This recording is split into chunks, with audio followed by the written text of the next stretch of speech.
all she has been doing to move heaven and earth in New York so we can force action in Ethiopia. And Linda, I will say, having had your job once, I've lived through great frustration on the Security Council when we are blocked and can't secure, for example, a tough resolution on an issue of grave concern. I don't know that I've ever lived through what you're living through, which is people not even being willing to come together. And Linda, I will say, for example, a tough resolution on an issue of grave concern, such severity, I don't know that I've ever lived through what you're living through.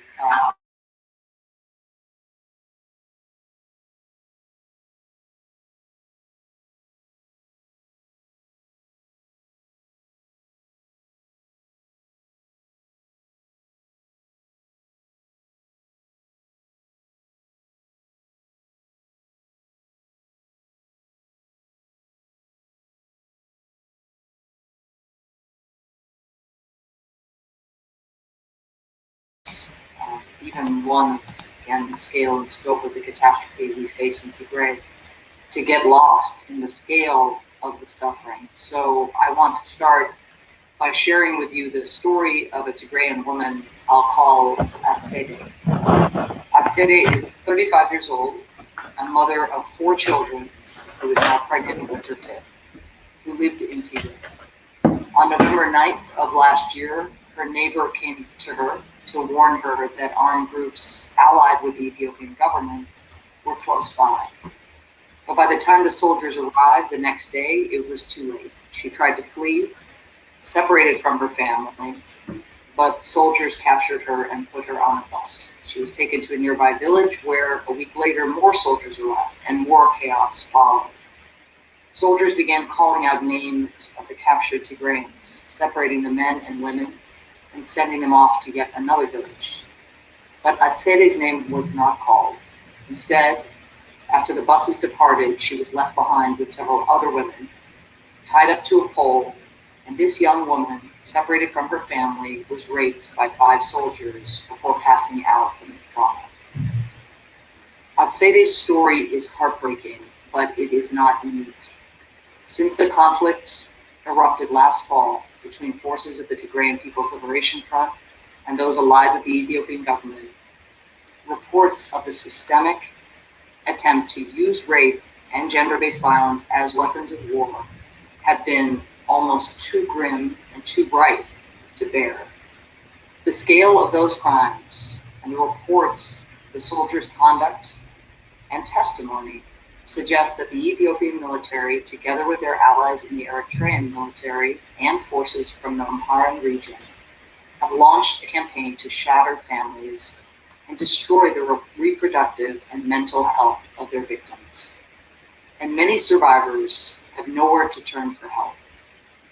Although Ethiopian Prime Minister Abiy Ahmed has frequently cut off power and mobile phone access to the region, we know that the forces allied to the Ethiopian government have damaged and looted health facilities, leaving only an estimated 16% of them still working today.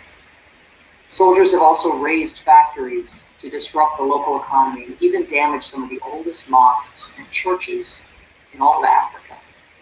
There are widespread reports of massacres, and sadly, things may soon get worse.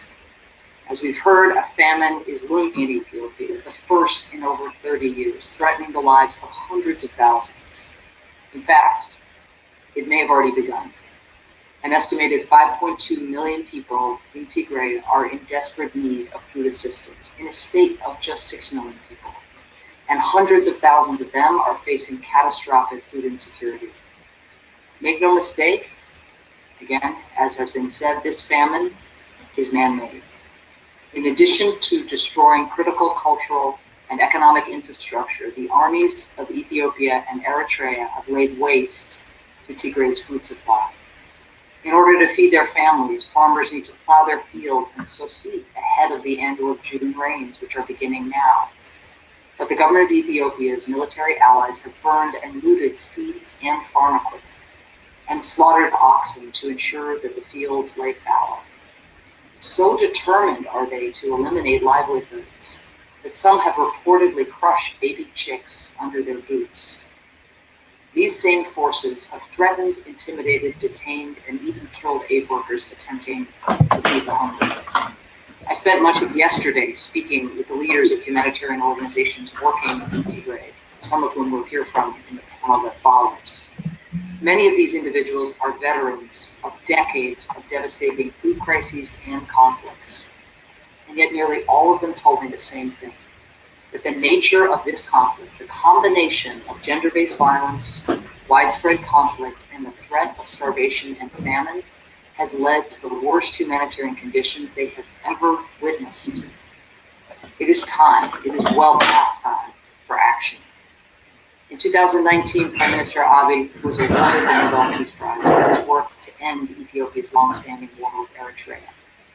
But unless he ends the violence, ensures the withdrawal of Eritrean forces, and allows humanitarian workers unfettered access to people in need, revisiting famine upon Ethiopia will be his legacy.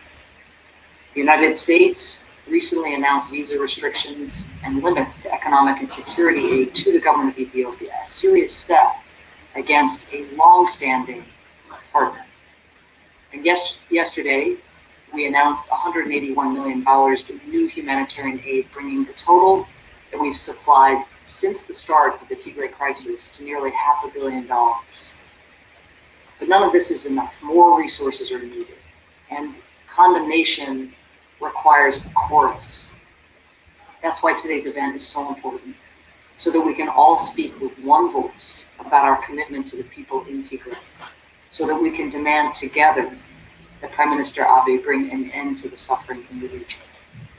As Linda mentioned, the member states of the UN Security Council, particularly its African members, must move to support putting this crisis on the Council's agenda, to press Abiy to agree to a ceasefire, to rein in Ethiopia's Eritrean and Amharic allies, to remove the physical and bureaucratic roadblocks that currently leave 1 million people beyond the reach of humanitarian aid. In addition to complete access, aid workers also need long-term visas and telecommunications equipment, and they need to carry out their life-saving work free of harassment and violence.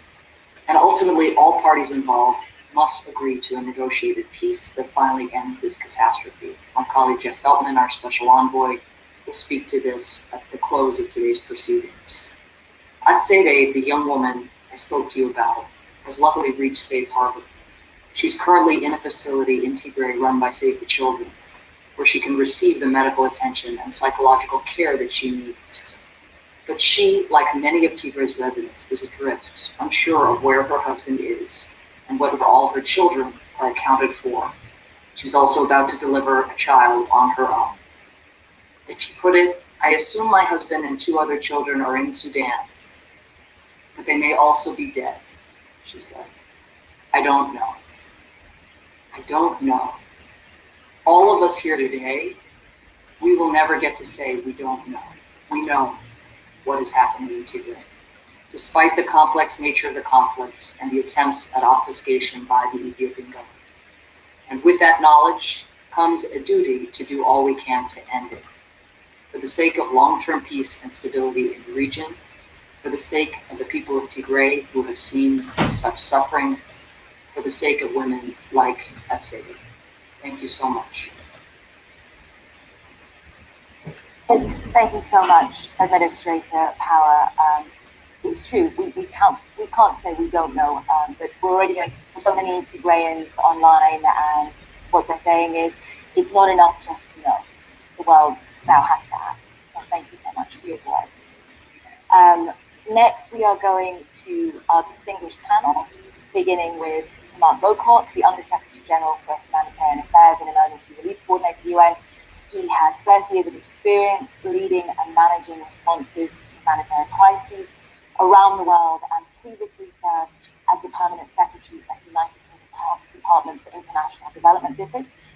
We're also joined by Jan Egeland, the Secretary General for the Norwegian Refugee Council. He has previously served as the Special Advisor to the United Nations Special Envoy for Syria, and the UN Secretary General for Conflict Prevention and Resolution, UN Under-Secretary General for Humanitarian Affairs and Emergency State Secretary of the Norwegian Ministry of Foreign Affairs and the Secretary General of the Norwegian Red Cross. Pernille Patten is the UN Special Representative of the Secretary General on Sexual Violence and Conflict. Prior to this appointment, she served as a member of the Committee on the Elimination of All Forms of Discrimination and Racism.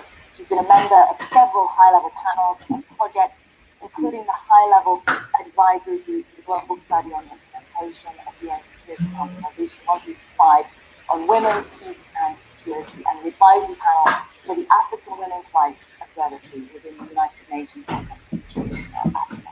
Thank you so much, the panelists, for joining us.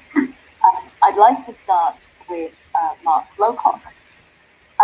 Mark, I'm sure you've seen the Voices reporting on some of the internal IPC data on Planet and an as yet unreleased report on the IPC data for Ethiopia. And the numbers are awful, as these numbers always are, no matter how high or low they are. Any community and families are falling them. I've heard you say that in the past.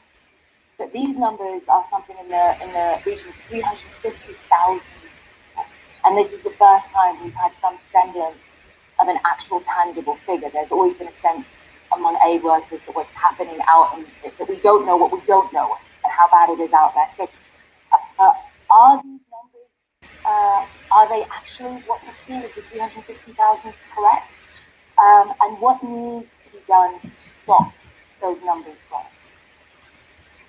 Well, thank you very much, Nina, and thank you to the organisers. And I hope you'll just bear with me for a couple of minutes on the question you've asked me, because I can tell you, because it's been released now, what is in the IPC report. I can tell you what it means, and I can tell you what we need to do about it. Let me just start by saying the IPC is a consortium of UN agencies, leading analytical think tanks, NGOs. This is the most authoritative, sophisticated, detailed, reliable assessment that's used anywhere in the world, at every time when there's a food security crisis. In the case of northern Ethiopia, a very detailed survey has been done. It's covered 83 out of 90 corridors. The coverage deals not just with extreme situations in Tigray, but in neighbouring areas as well, Amhara and Afar. So what does this report tell us? Well, it paints a picture of a very, very extreme situation. There is famine now. There is famine now in Tigray. The number of people in famine conditions, in IPC 5 conditions, is higher than anywhere in the world at any moment since 250,000 Somalis lost their lives in 2011. There's another 2 million people just a step away from those extreme situations. And they include people in Afar and Amhara as well as in Tigray. The next thing the report tells us is that these people are in multiple locations. They're in at least 5 distinct areas across a wide part of Tigray. The next thing it tells us is that some of those people are in hard-to-reach areas, which means we basically have no access to them. But some of them are in partially accessible places, which means some days we can get to them. And some of those people are actually in places we can reach.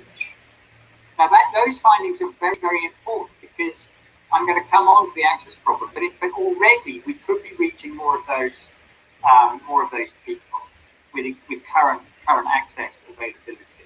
And then the last thing the report tells us is this is going to get a lot worse. You know, as you say, unfortunately I've been doing this work for a long time. My first job was dealing with the huge famine in Ethiopia in the mid-1980s, and every expert you speak to will tell you this is going to get a lot worse, and that will have wide ramifications and long-lasting ramifications. Now, what do we do about this? Well, there's only 3 things we need to do. We need to improve the access, we need to scale up the operational capacity of the agencies, and we need more money. So on access, the central problem is that control of the affected areas is split between the Ethiopian government, who I think are trying to reach people they can with our help. They've reached 2 million people across parts of the affected areas. But unfortunately, that's 2 million out of 5.5 million. There are many people caught in areas controlled essentially by Eritrean soldiers.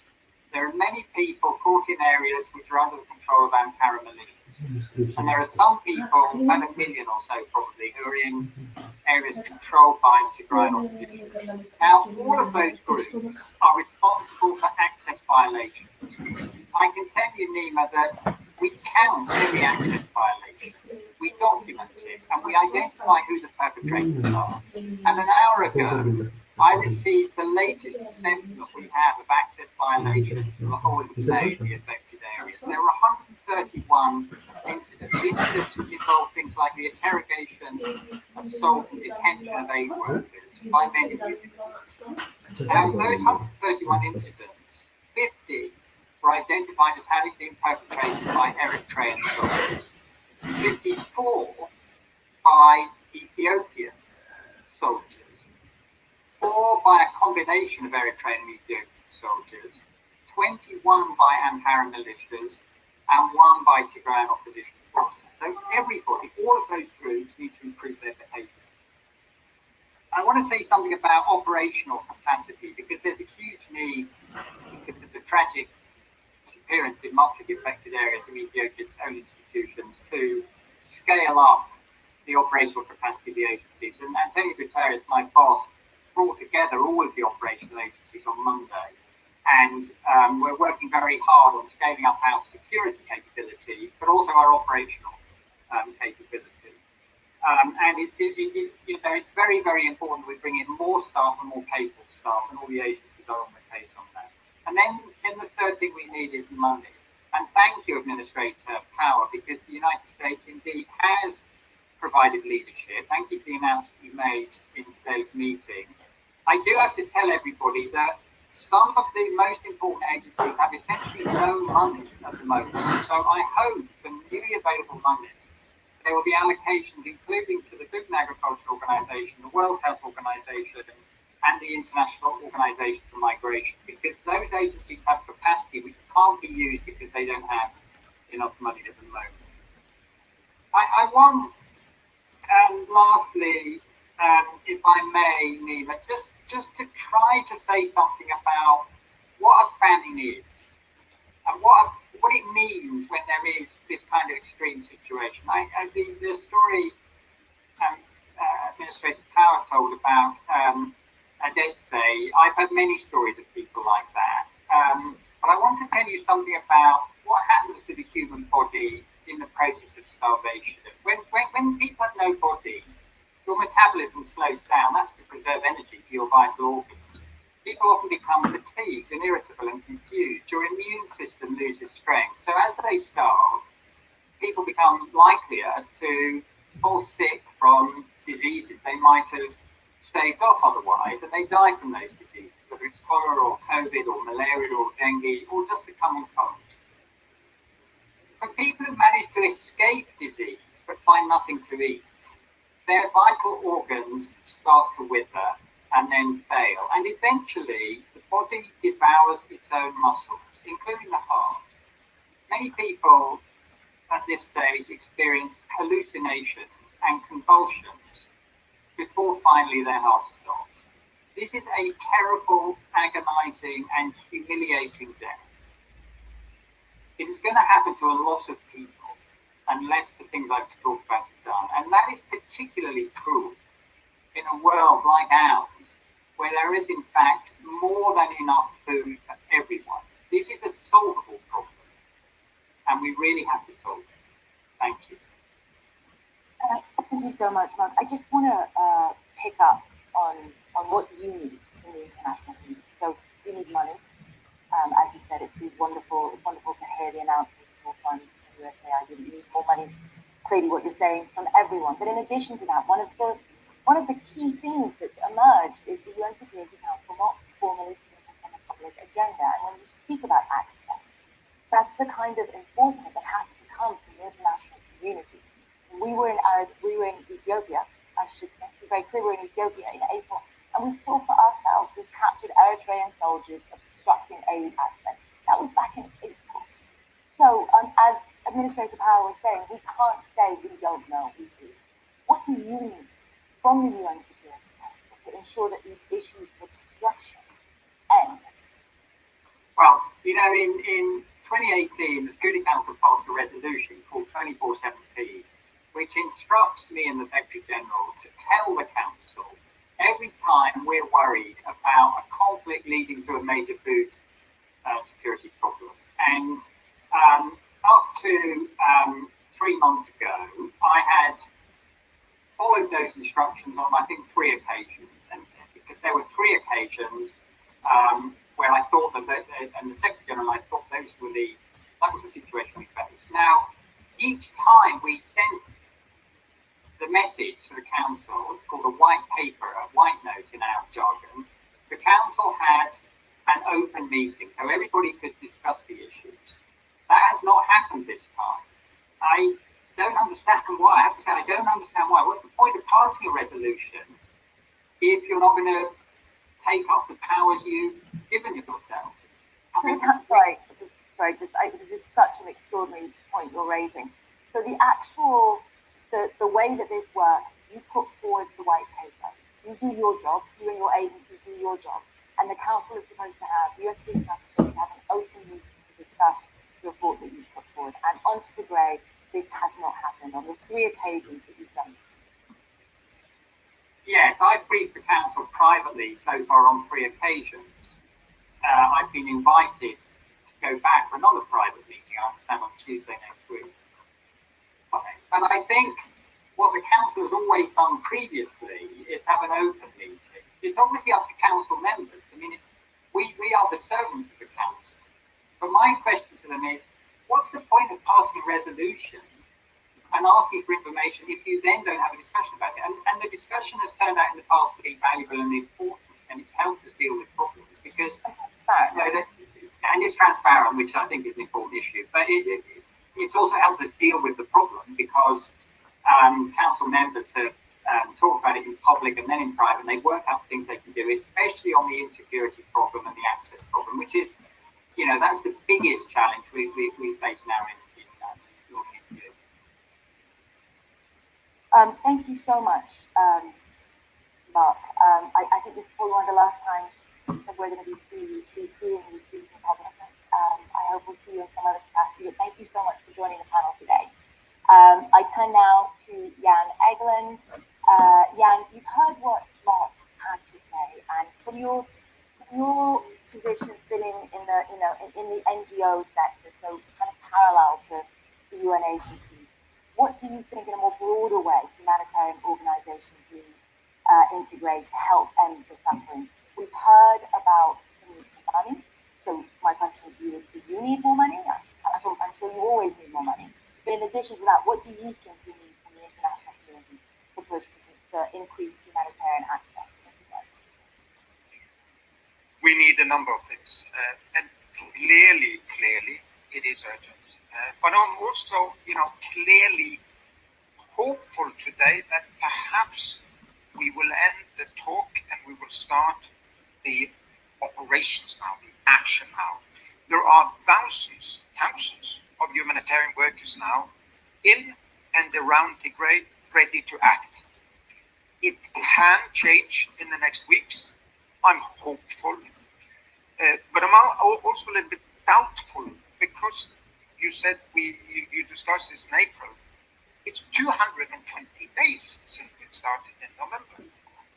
NRC, we had nearly 100 aid workers in Tigray when this started. They were there attending to serving Eritrean refugees that Ethiopia generously hosted. We lost contact with them overnight in November.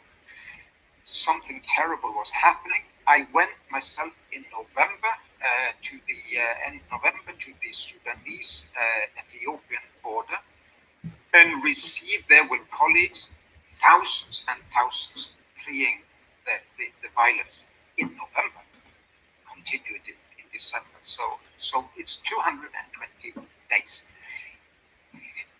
Today we need action. So indeed, we need three things really. We need the famine prevention ceasefire, an end to violence, an end to armed men all over areas where civilians are hungry, suffering, in famine. And I think the concept again of a famine prevention ceasefire, famine prevention end to violence is a stronger one because it's not, well, the other side did this, so we have to do that. They are killing children with their continued violence, their roadblocks, their military offensives that are happening as we speak. Secondly, we need unimpeded access. So what is access? Is that we can roll, we can go, we can connect when people need us in their hour of greatest need. It's not rocket science. It's very clear what unimpeded access is. And finally, we need a fully funded appeal. Yes. So I think Mark Lockock is correct. There are some money for some organizations. There are operations scaling up, but many of us are underfunded and overstretched. Of course, we also need the work permits, the partnership with the Ethiopian government that we have enjoyed so many places over recent years. We have been able to meet the needs of millions in Ethiopia before. Many times, Ethiopia has an efficient system. We need that system to partner with us to help the Tigrayans. Well, I think we're a veteran, unfortunately, I should say, so many of these different crises. I know you from the work that you did in Darfur, because I was reporting on it at the time. And it felt like, similarly, the world took far too long to act, or at least far too long to actually act, as opposed to speak. And I'd just like to go back to what we are continuing to hear on social media, and I'm being messaged by a lot of Tigrayans in the diaspora. It is, for many of them, they say, wonderful and reassuring to finally hear what they've been hearing from their families, experiencing themselves, said on this kind of an international stage. But they say words are no longer enough. From your perspective, like outside of the multilateral system, what would you like to see if you could write down something tomorrow to come out of the UN Security Council? What would you want? Well, I would like to see the Security Council act as a Security Council, really, which is to deal with the biggest and most urgent crisis on our watch and solve them. Among the things we always need in these kind of situations is like a diplomatic situations room, diplomatic operations room, where the various actors mobilize other diplomats, donors, people of influence to solve the various issues. I've listened to End to the Violence, the ceasefire, the access restrictions, the work permits, the scale up, the restoration of all telecommunication services, the restoration of transport lines, the restoration of air traffic, the restoration of services in general to this last region. So I would say the US and the EU did their bit today by calling this high-level meeting that has mobilized attention, will mobilize funding, will mobilize the donors. We need others to step forward on these other issues. But back again, we are guests in Ethiopia. We need to partner with Ethiopian institutions to be able to work full scale in Ethiopia. In November, we wrote letters to everybody on this, predicting this in November. I'm happy we're having this today. I'm saying today there are other regions in Ethiopia which are in nearly equal dire straits with lack of access, with people suffering beyond belief. We need also operations and scale up there. Thank you, Jan. I turn now to Pramila. Now, Pramila, we have reported on raiding the Western Wall, spoken to some extraordinarily brave women and men who have been supporting these women in the atrocities that they are surviving, and still, surviving from what we hear from so many of these survivors is that surviving is an active process. You continue to survive every single day. And one of the questions that we have had coming into us, including a colleague at Bloomberg, Samuel Gabriel, who has reported extensively on Ethiopia, is we still don't really know so much of what's happening on the ground. We still don't have any concrete numbers. Can you give us a sense of what is happening? Do you have any numbers, any sense of how extensive, of how far-reaching this epidemic of sexual violence is? Let me start by congratulating you personally on your very bold reporting of the situation of women in the Tigray region. Too often the world views war as the creation of men, but you were able to bring the spotlight on the greater price paid by women and girls behind the scenes, and to depict how their bodies were used by battlefields. News headlines may fade, but the crisis in Tigray, into its 7 months, is likely to remain a protracted crisis, and sexual violence against women and girls, perpetrated by all parties in the conflict, unfortunately continues unabated, both in terms of scale and brutality. My office has been following closely the situation in Tigray since November. I issued a statement on the 21st of January 2021, urging all parties involved in the fighting to adhere to a zero-tolerance policy in crimes of sexual violence. Already at that time, I had received disturbing reports from multiple and credible sources about a high number of rapes in the capital, the killing of individuals allegedly forced to rape members of their own family under threats of imminent violence. Some women had also reported being forced by military elements to have sex in exchange for food. Now, with more humanitarian actors, service providers allowed into the region, horrific stories, sexual violence of boys, and desperate women are coming forward with the most painful stories of how they have been sexually violated and tortured by soldiers of the Ethiopian and Eritrean army.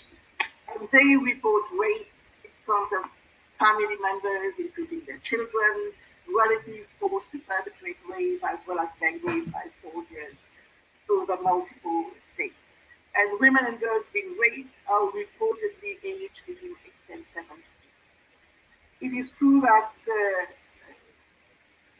not all of these allegations are UN verified. My position is that we cannot ignore these accounts of sexual equality. Sexual violence is one of its greatest silence and one of the most underreported crimes. And you know that it takes great courage for any woman to speak about her experiences. And in a conservative society such as Ethiopia, in traditional and conservative families and communities, it takes great courage to share the most intimate and agonizing details about one's sexual ordeal. You've asked me a question about data. It's true that I don't have hard data to share with you, but I can tell you that service providers continue to signal an increased demand for sexual and reproductive health services, particularly emergency contraceptives, abortion and HIV prevention drugs, as well as increased requests for psychological and mental health support to deal with trauma resulting from sexual violence. And UNFPA has recently estimated that 22,500 women would require support as a consequence of conflict-related sexual violence. And these are all indicators of sexual violence being deployed on a large scale. Let me share with you something. Next week, on the 17th of June, I'm launching a digital book entitled, their own words, The Voices of Survivors of Conflict-Related Sexual Violence and Service Providers, to commemorate the International Day on the Elimination of Sexual Violence. I have received the heart-wrenching testimony of a psychologist who worked as a frontline responder. She gives harrowing details about both the scale and brutality of the sexual violence. And among other cases, she shared details of a 45-year-old woman recently gang raped by 16 Eritrean soldiers in front of the campsite. Yes, 16 Eritreans. And another 32-year-old woman gang raped on the same day by 14 Eritreans.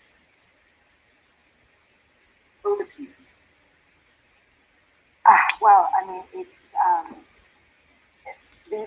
testimony just continues to grow, and it's never not shocking.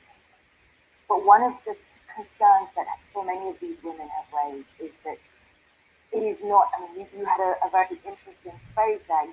That so many of these cases are not UN friendly, and much of the concern of the women and their families and their communities is in the absence of access. Access seems to be the key thing here. Access, in the absence of access to so many of these areas, what is the hope for justice? Is there some hope that, we're talking about this extraordinary sounding digital book, you are clearly, there is some form of collation of these texts.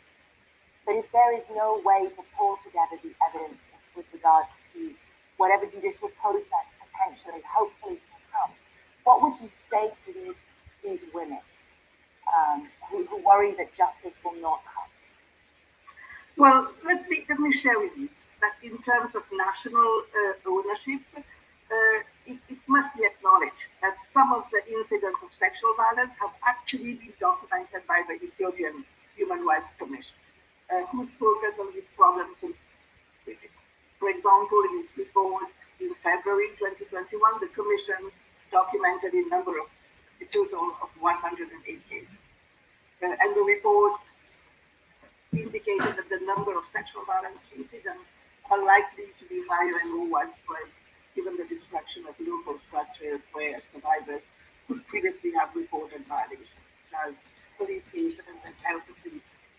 In this regard, I'm glad that the joint investigation between the Ethiopian Human Rights Commission and the Office of the High Commissioner for Human Rights has begun, and that sexual violence is one of the priority areas being investigated. And this could be instrumental in shedding further light on incidents and those responsible. I must say that most of the situations covered under my mandate, a persistent and fundamental challenge to an effective response is the deep-rooted culture of denial of sexual violence. And in this case, I am encouraged by the explicit recognition of the government of Ethiopia that sexual violence has taken place in the Tigray region. And this includes, for example, the Minister of Women, Children and Youth Affairs, with whom I'm engaged very closely, who in January acknowledged that rape happened conclusively and without a doubt, and who established a task force to investigate allegations of sexual violence. Last week, the Office of the Ethiopian Federal Attorney General has also announced that criminal charges have been filed against 53 soldiers accused of killing and raping civilians in Tigray. The Attorney General specifically indicated that military prosecutors have pressed charges against 25 soldiers suspected of committing acts of sexual violence. Trials of these suspects are underway, and I understand that there have been 4 convictions. The Attorney General additionally indicated that his office is currently investigating several hundred instances of alleged rape in Tigray, first recognizing the scale of violations committed. And as I said, confronting the problem head-on is a first and critical step. And I must say that my office has been closely engaged with the Ethiopian authorities, particularly the Minister of Women, Children and Youth Affairs, to develop a framework of cooperation to prevent and respond to conflict-related sexual violence. And a draft is already with the Minister and her team. Such an agreement would serve as a basis for the support of my office and the UN system to national authorities to implement a comprehensive prevention and response strategy, including the work given by the Office of the Attorney General. And such a framework of cooperation covers the component of justice and accountability. And maybe I'll take this opportunity, Nima, as one concrete outcome of today's exchange. I wish to solicit the support of all the friends and partners of Ethiopia around this table in encouraging the national authorities to conclude and ratify the framework of cooperation, which is prepared in line with the resolution of the Security Council on Movement, Peace and Security and Sexual Violence in Conflict. And I really believe that it will require political commitment at the highest level, especially to ensure that all the necessary institutions come to the table, including the justice, security, and health sector. I think reassuringly, Jeff, we felt that the Special Envoy for the US for the Horn of Africa is, of course, giving the concluding remarks. So it's very clear that the Special Envoy was listening closely there, that is something actionable for both the European Union and the United States to press for. That, so is that your ask in the international community? Tangibly, this is what could allow you to change the lives of these survivors now? Very much so. And I also understand that Ethiopia will be among the issues discussed in the context of the G-Summit starting tomorrow. And I think political visibility at that level, as well as the possibility of some resource commitments to support Ethiopia to institute a comprehensive response to conflict-related sexual violence, including through the framework of cooperation that I have mentioned, could be decisive. And my second request is therefore addressed to representatives of the G7 here today for the prevention of CRSD to be reflected in the summit outcome, particularly resource commitment to support national response efforts. And this will actually build on a long-standing commitment of the forum to this issue, whereby the ministers of the then G8 issued a declaration on preventing sexual violence conflict April 2013, recognizing that the G8 has an important role in promoting conflict prevention and resolution, including through advancing the implementation of the relevant UN Security Council resolutions on women, peace, and security. And when we talk about sexual violence in conflict, we're talking about peace preventable. It's not an inevitable process. Yeah. Thank you. As you just said, too often we know going into these conflicts that it's, as you put so poignantly, that it's women's bodies who become the battlefield. So it's a really important point to remember that this is preventable. We always look back at the end. It's important to put your hands up now and say, we know it's preventable. Thank you so much. I just have time for one last question for the whole panel. So I will start at the beginning again with Mark. If you had one message to send to the international community from this roundtable here today, Mark, what would it be? Well, the worst can still be avoided, and it won't be unless different action is taken now. A rerun of what happened in 1984 in Ethiopia would have very wide-ranging, long-lasting, deep and dire ramifications. So my message is, don't go there. Now, thank you.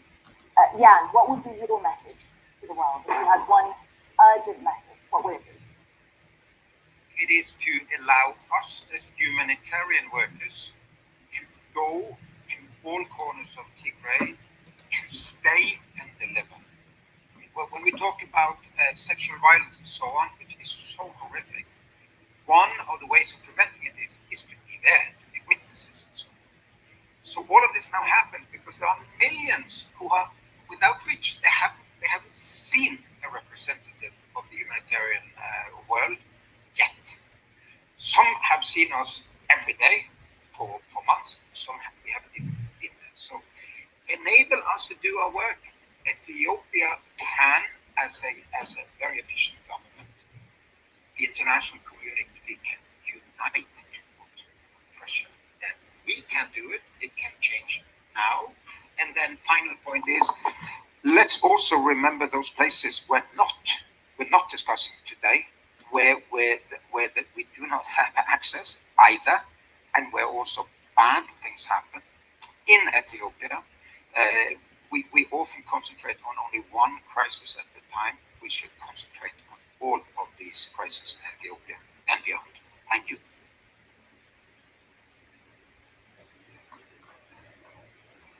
Apologies, I was muted. Both the European institutions brought up this point about regional contagion. You said you visited the camps here in Sudan, in addition to, of course, the work that the Canadian is doing in Tigray itself. How worried are you about the contagion effect from a humanitarian perspective? Sudan, in its own shaky demographic transition, economically a very difficult situation. The UNHCR, and actually I think I will go back to Mark quickly with that question with regards to being underfunded and its support for those camps has been a real point of concern. How worried are you about the potential for this humanitarian crisis to cross the border and go into Sudan if enough action is taken? Well, it already has done, Nima, as you know. I mean, thousands of Ethiopians crossed the border months ago. I think UNHCR did a really good job with the other agencies scaling up to meet their needs. UNHCR does need more money. I'm hoping next week to release a bit more money from the Central Emergency Response Fund, and they're one of the organisations who will be looking at there. But the Central Emergency Response Fund, which I manage myself, is a small fund and fast running out of money. So, you know, we really do need everybody to step up and allocate quickly what is available. And again, Sudan itself has been for years underfunded as a crisis. So you now have this kind of toxic nexus of how much is the spillover from Ethiopia, and so therefore how much is that kind of within the budget, and how much now, especially with the economic instability here, is something that you need to be thinking about with regards to the host community. What would you say to the international community with regards to, as the commissioners themselves, but not forgetting Sudan, not forgetting the impact into the neighbouring countries that are now hosting you? Well, I've been travelling to Sudan for 40 years, actually. I'm too old, really.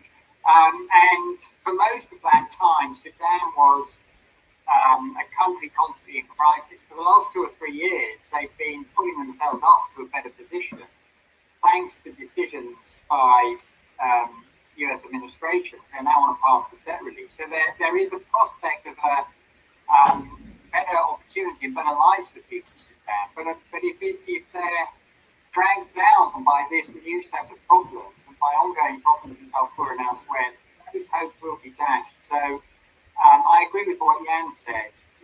We need to deal with this problem, but not by taking Tigray, but not by taking our eye off the ball of other problems. Sorry, and Jan, I cut you off as you were answering. Back to you. No, not at all. I mean, it was heartbreaking to sit in Rakuba camp and see thousands running over the border to a place that bears the name of the previous Ethiopian famine, Rakuba, the huts, and now it's filled again. What we need is to help these people back. No, I'm not preparing for a bigger crisis. I'm preparing for solving this crisis. They need to come back in safety, in dignity. There must be people all over Tigray looking at what is happening. Protection should be a middle name in all of this. And I'm hopeful. Let's hope it turns today, really, because now it's 220 days and nights. And let's hope we can also have an eye on these other regions where we're even more overstretched and underfunded at the moment, because there is a scale out. There are 2,000 aid workers in or at the border to Tigray, ready to go in. Thank you, Jan. Camilla, you've spoken about what you need with regards to your kind of immediate short-term needs for the international community to support and lobby the Ethiopian government to allow your people the access they need. What more would you, if you had a message for the international community now, what would it be?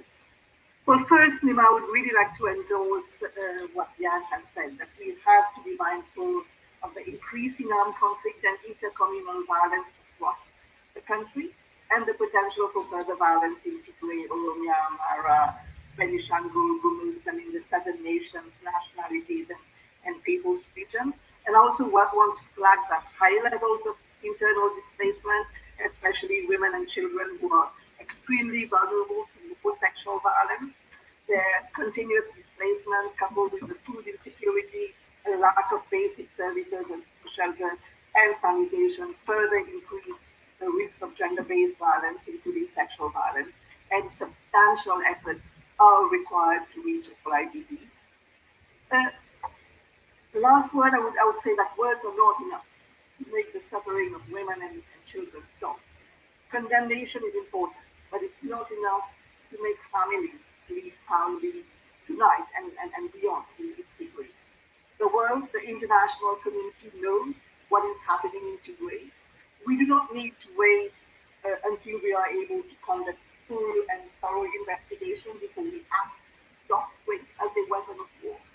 And similarly, we should not have to count the graves of men, women, and children before we act to stop starvation. Resolution 1325 and the series of resolution on conflict-related sexual violence, as well as Resolution 2417, which Mark mentioned, will remain meaningless pieces of paper unless the world acts on their solemn commitment. And there must be concerted and coordinated international pressure. Thank you. Thank you so much. Thank you to all three of our distinguished panelists. It's been such an honor discussing your concerns and your issues. You are the people on the front lines. You are the people who know what you need, and it sounds like what you need is leadership at the highest global level. Thank you so much for joining us and being so frank and so stark. It's now my pleasure to introduce the United States Special Envoy for the Horn of Africa, the man tasked perhaps by the United States administration for turning some of these words into actions, Ambassador Jeffrey Feltman. For his closing summation, Ambassador Feltman was appointed the U.S. Special Envoy for the Horn of Africa in April 2021. In this role, he is charged with leading a U.S. diplomatic effort to address the interlinked political, security, and humanitarian crises in the Horn of Africa. Ambassador Feltman has had a distinguished career serving as the United Nations Under-Secretary General for Political Affairs, the Chief Foreign Policy Advisor to the UN Secretary General, following a long career in the United States Service. Ambassador Feltman, we've heard both from Tigrayans on social media, but also hear from those leading at the front line of the humanitarian assault on this crisis, that words are not enough, that action is needed. I give you the floor for the explanation. Thank you very much, Steve, and thanks to everyone who has spoken before me. I certainly learned a lot of details about a terrific situation in Tigray, as well as references to the broader tensions in Ethiopia and challenges in the Horn more generally. Amy, you mentioned the message that you're hearing from the speakers from the panel and before is the need for global leadership. And as Camilla Catton noted, the G7 will meet tomorrow.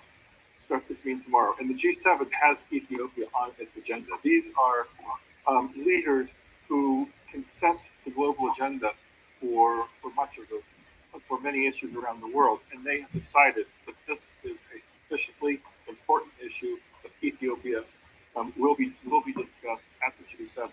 This is something that I hope will get the attention of all of those that are promoting the fighting, the catastrophe, the famine on the ground. It's not something that they should be proud of. They should realize how concerned the G7 leaders are of all the issues in the world. This one is on the agenda. And picking up on Ambassador Linda Thomas Greenfield's opening comments, as well as some references by Mark Lowcock to 2417 and beyond, this is an issue that should be on the Security Council agenda, and it's shameful that so far there's not been a public session. If we talk about 2417, starvation is being used as a weapon of war. We talk about the UN Peace and Security resolutions and resolutions about sexual violence and conflict. This is a Security Council issue. The G7 recognizes it, and it's time for the Security Council itself to recognize this. I think when hearing from the speakers, we have we have a very good sense of what our agenda going forward should be. We need to be pushing collectively for ceasefire. We need to be pushing for the unimpeded humanitarian access to stay and deliver that Jan Eglin talked about. We need to be continuing to push for the Eritrean withdrawal, and we need to be scaling up the life-saving support, whether it's in terms of presence on the ground that provides certain protection, as well as capacity, or in terms of the funding. Over the longer term, there's obviously issues of impunity, but certainly Pramila has reminded us that we need to stop what's happening now as a priority, and not wait to be able to count the graves or document the rape that took place. Administrative power, making reference to our gathering today, urged us to speak with one voice. She urged us to have a chorus, and the G7 is going to have a chorus. It will speak in one voice, and I would say that we should be speaking with one voice on the 4 issues I mentioned, as well as some of the specific asks from our panelists today, such as the framework of cooperation that Pramila Patten mentioned. I'd also like to make reference to something that Commissioner Ukalainen and Jan Eglin said, which are the broader region, the broader tensions in Ethiopia, and the broader challenges in the Horn of Africa. In essence, we need to be both addressing the immediate humanitarian catastrophe and human rights catastrophe in Tigray, while not losing sight of the broader tensions in Ethiopia and the more general challenges in the region. So we need to be continuing to push for a ceasefire, for the humanitarian access, for the Eritrean withdrawal, but we also need to be pushing the Ethiopians to develop some kind of inclusive, credible, comprehensive political process that will chart a consensual way forward to address the underlying tensions across the country. As Jan Eglin has reminded us, it is not just Tigray where there are violence and tensions and problems. It's elsewhere in Ethiopia, and there is no military solution to these issues. There's only a political solution. So even while addressing the man-made famine and the human rights catastrophe, we also need to be pushing with one voice in a unified way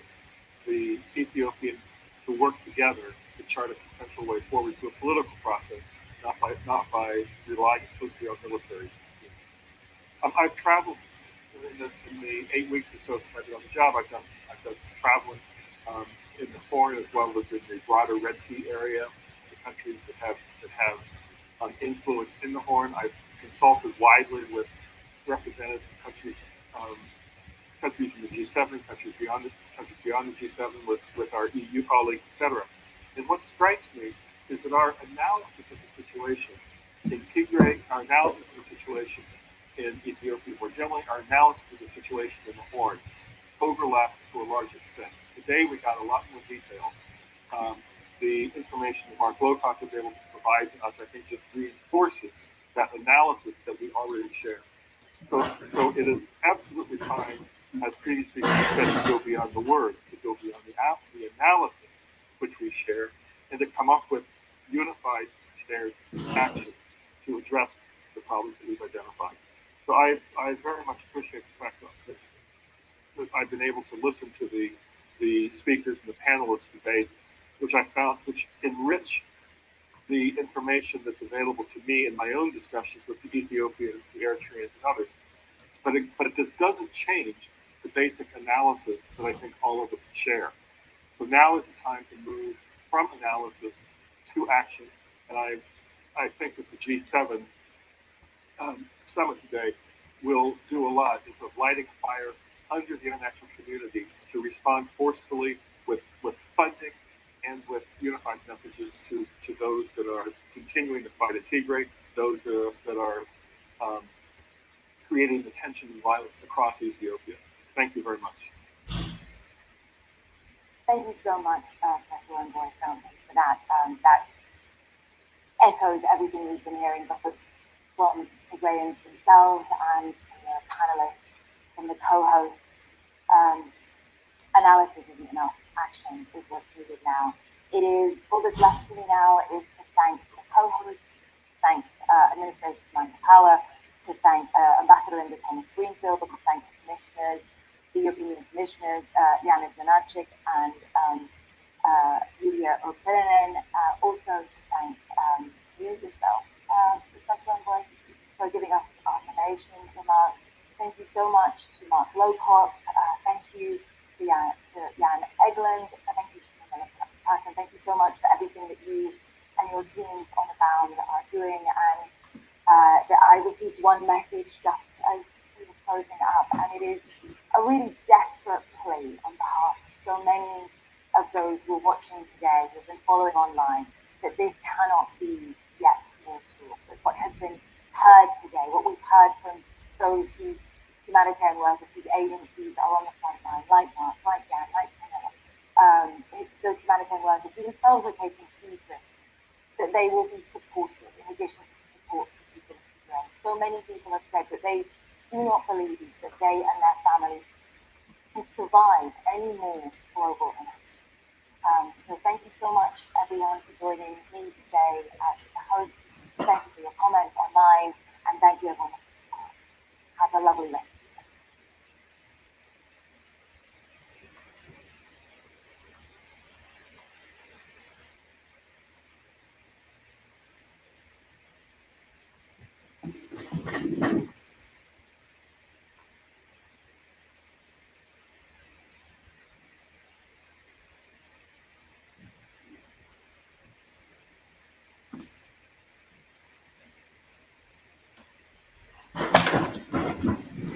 This meeting is no longer being recorded.